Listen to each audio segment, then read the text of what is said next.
जीवन हमें एक मौका देता है, इसलिए जब भी सही कॉलेज चुनने का समय आए तो सिर्फ मंगलायतन यूनिवर्सिटी आपके बेहतरीन भविष्य और सर्वांगीण विकास के लिए। वक्फ बिल पर बंगाल के जिस मुर्शिदाबाद में सबसे ज्यादा बवाल हुआ, अब उसी जगह को लेकर एक बड़ा खुलासा हुआ है। खुलासा भी ऐसा जिसे सुनकर शायद आप भी हैरान रह जाएंगे।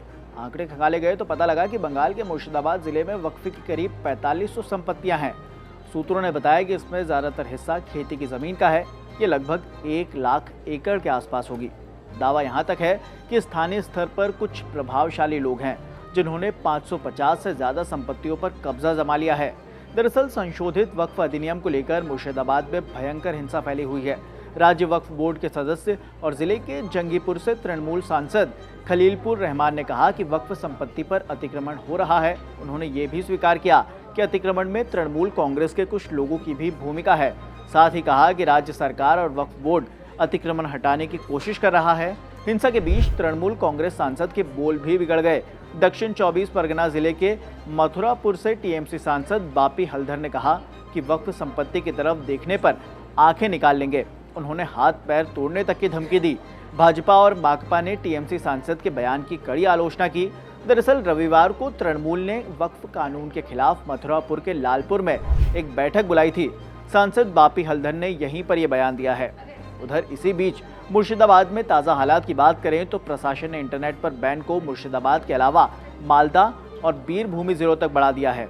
जंगीपुर, धुलियान और शमशेरगंज में लागू था पहले ये। उधर इस बीच खबर ये भी है कि मुर्शिदाबाद के हिंसा प्रभावित इलाकों में अब बीएसएफ जवानों को तैनात किया जा रहा है।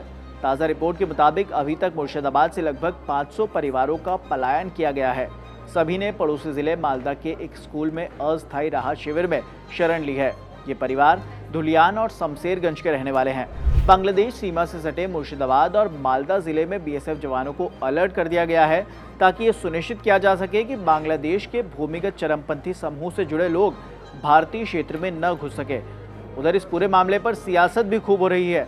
सुनिए कांग्रेस का इस पर क्या कहना है। आजादी की समय से ही मुर्शिदाबाद डिस्ट्रिक्ट एक मुसलमान बहुल डिस्ट्रिक्ट की मान्यता दिए जा रहे हैं। फिर भी जहां 70% से ज्यादा मुसलमान आबादी है, मैं वहां से चुनाव जिताते रहे क्योंकि हमारा वहां की माहौल ऐसा ही था। लेकिन धीरे धीरे जब से ममता बनर्जी की उत्थान हुई बंगाल में और ममता बनर्जी के हाथ पकड़ के बीजेपी पार्टी बंगाल की राजनीति में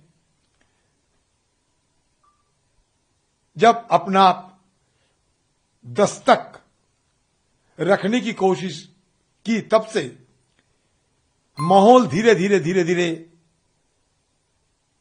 एक सांप्रदायिक दिशा की ओर बढ़ने लगे।